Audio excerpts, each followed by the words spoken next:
Assalamualaikum warahmatullahi wabarakatuh. Sebelumnya kami ucapkan terima kasih kepada Bapak Ruslan, Sarjana Ekonomi Magister Manajemen, yang telah memberikan kesempatan pada kami untuk mempresentasikan hasil diskusi kami. Perkenalkan, saya Ilham Fatona dan rekan saya Ina Nurliani. Kami di sini ingin mempresentasikan terkait konsep dasar perencanaan pembagian urusan pemerintahan dengan tema pengurangan pengangguran. Yang pertama, mengapa perencanaan kewenangan pemerintah dalam pengurangan pengangguran di kabupaten itu sangat penting? Karena yaitu masalah pengangguran di kabupaten itu bukan hanya masalah ekonomi makro, tapi juga masalah koordinasi kewenangan. Yang kedua juga terdapat hambatan di mana adanya tumpang tindih kewenangan antara pemerintahan pusat, provinsi, dan kabupaten yang sering menghambat efektivitas. Untuk itu, peran kunci kabupaten yaitu memiliki posisi paling depan dalam menyerap tenaga kerja lokal. Kemudian solusi perencanaan kewenangan yaitu perencanaan yang tidak berbasis kewenangan maka akan gagal diimplementasi. Dengan demikian kita sebagai sarjana ekonomi itu harus atau wajib memahami peta kewenangan ini. Kemudian ada tugas pemerintahan pusat dalam pengurangan pengangguran di kabupaten, yaitu yang pertama ada kebijakan dan standar makro, di mana menyusun kebijakan makro, ketenagakerjaan, dan standar kompetensi kerja nasional, dengan tujuan untuk menetapkan standar nasional agar seragam. Yang kedua, sistem informasi terpusat, yaitu mengelola sistem informasi ketenagakerjaan terpusat secara nasional, dengan tujuan untuk menghubungkan pencari kerja dan lowongan di seluruh daerah. Yang ketiga, bantuan teknis dan pendampingan, di mana memberikan bantuan teknis dan pendampingan ke kabupaten melalui Kementerian Teknis dengan tujuan untuk meningkatkan kapasitas pemerintahan daerah. Kemudian yang keempat ada alokasi dana khusus, yaitu mengalokasikan dana alokasi khusus yang terkait dengan pelatihan kerja, padat karya, serta membiayai program di kabupaten dengan tujuan untuk meningkatkan program pemerintah daerah. Kemudian yang keempat ada alokasi dana khusus juga yang terkait dengan pelatihan kerja dan padat karya dengan tujuan untuk mendanai program pemerintahan daerah juga. Kemudian yang nomor 5 ada pengawasan normatif, yaitu melakukan pengawasan normatif terhadap pelaksanaan kebijakan ketenagakerjaan daerah dengan tujuan untuk memastikan kepatuhan terhadap standar nasional. Yang selanjutnya yaitu koordinasi pemerintah provinsi dalam pengurangan pengangguran di kabupaten. Yang pertama yaitu menjembatani kebijakan, di mana harmonisasi arah kebijakan pusat ke kabupaten melalui perencanaan provinsi. Yang kedua yaitu pengelolaan pelatihan dan bursa kerja, yaitu menyelenggarakan pelatihan vokasi skala provinsi dan bursa kerja lintas kabupaten.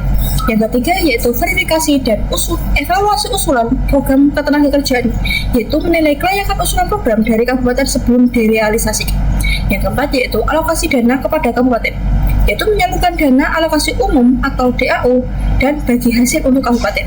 Yang kelima yaitu penyelesaian konflik kewenangan antar kabupaten, yaitu mediasi dan memutus perselisihan tugas antar wilayah administrasi.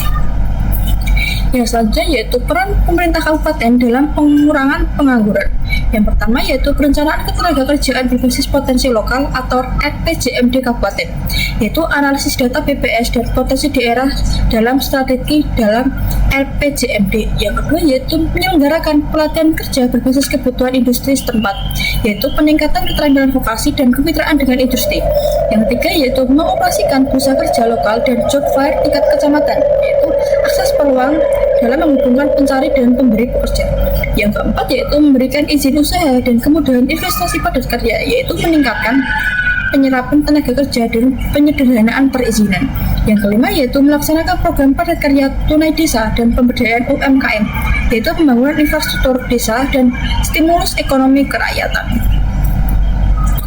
Kemudian ada Key Performance Indicator atau KPI pelaksanaan tugas pusat. Yang pertama ada tingkat kesesuaian kebijakan pusat dengan kebutuhan daerah, yaitu diukur menggunakan indeks responsivitas, di mana ini maksimal 85%. Kemudian ada kecepatan pencairan DAK ketenagakerjaan kabupaten, itu waktu pencairannya maksimal 7 hari setelah hari ditetapkan. Kemudian ada persentase kabupaten yang menerapkan standar kompetensi nasional secara konsisten. Jadi kabupaten itu maksimal 90% sudah melakukan standarisasi kompetensi. Kemudian ada akurasi data ketenagakerjaan nasional dibandingkan kondisi real di lapangan. Jadi antara pemerintahan pusat sampai daerah itu datanya itu harus akurat dan valid. Kemudian ada jumlah tenaga kerja yang tersertifikasi melalui program nasional. Jadi ada kurang lebih 25.000 orang per tahun itu sudah melalui atau sudah mempunyai sertifikat nasional, di mana dengan adanya tersebut mampu meningkatkan daya saing terhadap pencari kerja. Kemudian ada key performance indicator untuk provinsi dalam pengurangan pengangguran kabupaten. Yang pertama yaitu ada resolusi konflik kewenangan antar kabupaten. Jadi ini digunakan untuk mengetahui jumlah konflik yang diselesaikan dalam 1 tahun. Kemudian ada kecepatan verifikasi usulan DA kabupaten. Ini maksimal 30 hari kerja untuk verifikasi usulan. Kemudian ada keselarasan RPJMD provinsi sampai kabupaten yang diukur menggunakan indeks keselarasan dan harmonisasi rencana pembangunan jangka menengah. Kemudian ada partisipasi bursa kerja lunas kabupaten, yaitu tingkat partisipasi dalam acara yang difasilitasi oleh provinsi. Kemudian ada rekomendasi provinsi diakomodasi oleh pusat, yaitu persentase usulan provinsi yang diterima oleh pemerintahan pusat. Yang selanjutnya yaitu Key Performance Indicator atau KPIs untuk pengurangan pengangguran di kabupaten. Yang pertama yaitu tingkat pengangguran terbuka tahunan. Ini termasuk desagregasi tingkat kecamatan. Yang kedua yaitu rasio penempatan kerja, di mana pencari kerja yang ditempatkan dari bursa ke kerja lokal. Yang ketiga yaitu kesesuaian program pelatihan, di mana presentase program sesuai kebutuhan industri lokal. Yang keempat yaitu pengurangan kemiskinan dari padat karya. Jumlah tenaga kerja keluar dari kemiskinan melalui padat karya yaitu 5 yaitu sektor padat karya, indeks kemudahan berusaha kabupaten khususnya untuk sektor-sektor yang menciptakan lapangan kerja. Yang selanjutnya yaitu strategi kabupaten dalam menyikapi Health Responsibility Law Authority. Yang pertama yaitu kolaborasi dan advokasi strategis, yaitu membangun koalisi strategis dengan provinsi dan pusat melalui pendekatan advokasi kebijakan. Yang kedua yaitu inovasi melalui diskresi hukum, yaitu memanfaatkan kalau diskresi yang diizinkan undang-undang untuk inovasi lokal. Yang ketiga yaitu pemberdayaan mitra lokal, yaitu mengoptimalkan peran lembaga kemasyarakatan dan dunia usaha lokal sebagai mitra. Yang keempat adalah proposal kebijakan berbasis data, yaitu menyusun proposal yang kuat untuk meminta pelimpahan kewenangan. Yang terakhir yaitu uji coba dan bukti konsep, yaitu melakukan proyek berskala kecil sebagai bukti konsep sebelum meminta kewenangan penuh. Kemudian terdapat strategi pendanaan kabupaten dalam mengurangi pengangguran, yaitu yang pertama ada harmonisasi belanja pusat dan daerah, di mana terdapat optimalisasi DAK, yaitu baik fisik maupun non fisik, dengan tujuan fokus pada pelatihan kerja dan program padat karya. Kemudian ada peningkatan dana BG hasil dengan tujuan untuk mendorong skema yang lebih berpihak pada program ketenagakerjaan. Kemudian alokasi minimal 10% itu dari APBD yang digunakan untuk program pengurangan pengangguran berbasis outcome ada hasil nyata.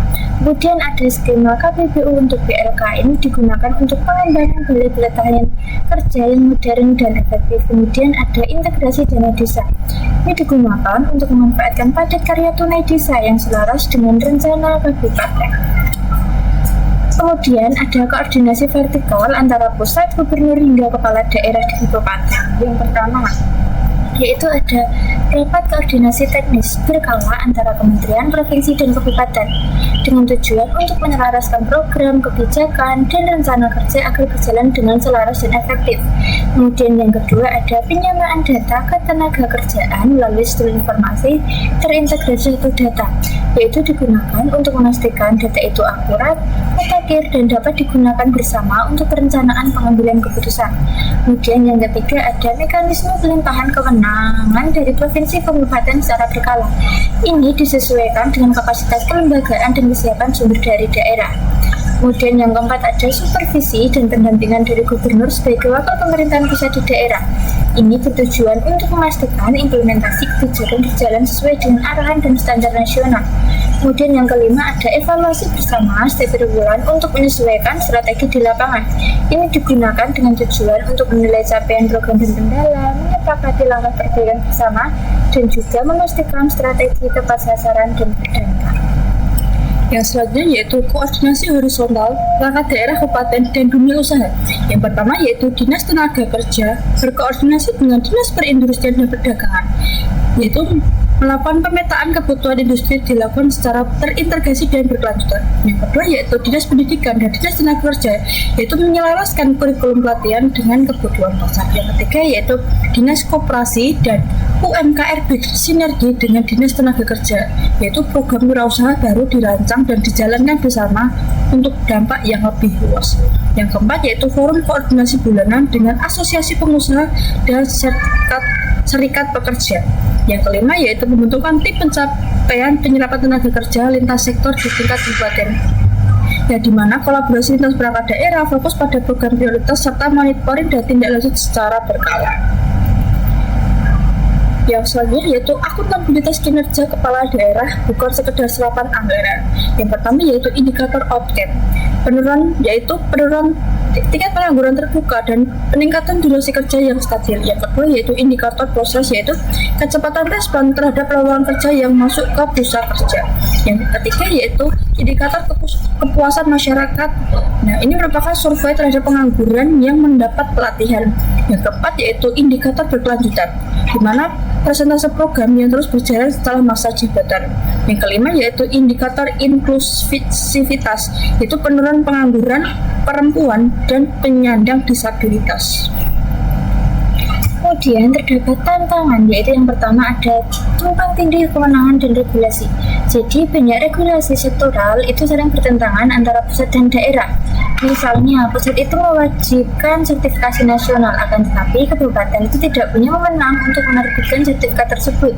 Akibatnya program pelatihan berhenti di tengah jalan karena menunggu izin dari pusat. Dengan demikian solusi yang bisa dilakukan yaitu menyederhanakan regulasi melalui Omnibus Law Ketenagakerjaan Daerah.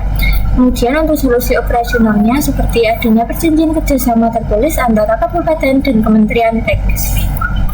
Kemudian untuk tantangan yang kedua yaitu ketimpangan data antara pusat dan daerah. Jadi pusat itu menggunakan data Sakernas yang sampelnya itu terbatas, sementara kabupaten itu menggunakan datanya itu dari RT atau RW tapi tidak terintegrasi. Akibatnya kebijakan pusat itu berdasarkan data makro, sedangkan kabupaten itu berdasarkan data mikro, dan keduanya itu bisa menjadi tidak sinkron. Untuk itu cara mengatasinya yaitu yang pertama, membangun sistem data ketenagakerjaan berbasis desa yang bisa diakses pusat. Kemudian yang kedua ada setiap program padat karya wajib melaporkan data penerima manfaat secara real time. Yang selanjutnya yaitu tantangan ketiga, anggaran yang tidak fleksibel dan tidak tepat waktu. Yang pertama yaitu anggaran DAK sering turun di triwulan 3 atau 4, padahal program padat karya itu butuh di awal tahun. Yang selanjutnya yaitu anggaran APBD kabupaten terkait pada dokumen perencanaan yang disusun setahun sebelumnya. Akibatnya program tidak responsif terhadap perubahan kebutuhan industri yang cepat. Ya, ini terdapat solusi yaitu menerapkan anggaran berbasis kinerja dengan fleksibilitas realokasi hingga 20%. Solusi yang kedua yaitu mendorong skema belanja kontraktual, yaitu bersama dunia industri. Intinya, anggaran yang fleksibel dan tepat waktu memungkinkan program padat karya lebih responsif, efektif, dan selaras dengan kebutuhan industri. Yang selanjutnya yaitu tantangan keempat, lemahnya koordinasi akibat ego sektoral. Yang pertama yaitu Dinas Tenaga Kerja tidak mau berbagi data dengan Dinas Perindustrian. Yang kedua yaitu Dinas Pendidikan menganggap pelatihan vokasi adalah wilayahnya sendiri. Yang ketiga yaitu dunia usaha tidak dilibatkan dalam perencanaan, hanya dimintakan sebagai sumbangan saat acara. Akibatnya program tumpang tindih, sumber daya terbuang, dan target tidak tercapai.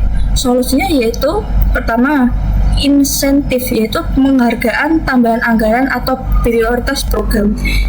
Yang kedua yaitu disentif, yaitu evaluasi kerja, pengurangan anggaran atau penundaan program. Solusi selanjutnya yaitu penunjukan koordinator tunggal, misalnya asisten perekonomian sekda dengan kewenangan memotong birokrasi. Kemudian tantangan yang kelima yaitu rendahnya kualitas sumber daya aparatur di kabupaten. Jadi banyak perencana di kabupaten itu belum menguasai teknik analisis tenaga kerjaan modern. Kemudian juga ada kemampuan menyusun proposal berbasis bukti itu masih lemah sehingga usulan DAK sering ditolak.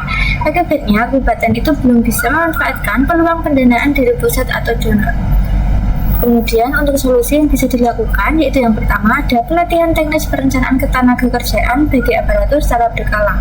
Kemudian yang kedua ada rekrutmen analisis kebijakan profesional dari lulusan ekonomi bangunan untuk mendampingi di Bappedan.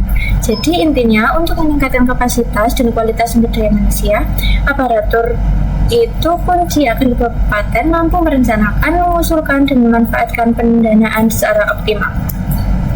Dari penjelasan yang telah kami sampaikan dapat diambil kesimpulan bahwa pengangguran itu bukan kepastian yang tidak bisa diubah, melainkan adanya sistem koordinasi yang tidak berjalan dengan baik dan juga perencanaan pembangunan daerah yang lemah. Untuk itu, kita sebagai mahasiswa ilmu pembangunan yang pertama wajib menguasai teori dan konsep ekonomi, berani mengusulkan kebijakan berbasis data dan analisis fakta di lapangan, yang kemudian dijadikan tolak ukur keberhasilan, yaitu bukan hanya besar kecilnya angka PDRB, tapi terjaminnya hak pekerjaan tiap warga dan juga pekerjaan layak dan berkelanjutan. Cukup sekian presentasi dari kelompok kami mengenai tema pengurangan pengangguran. Ada kurang lebihnya mohon maaf. Wassalamualaikum warahmatullahi wabarakatuh.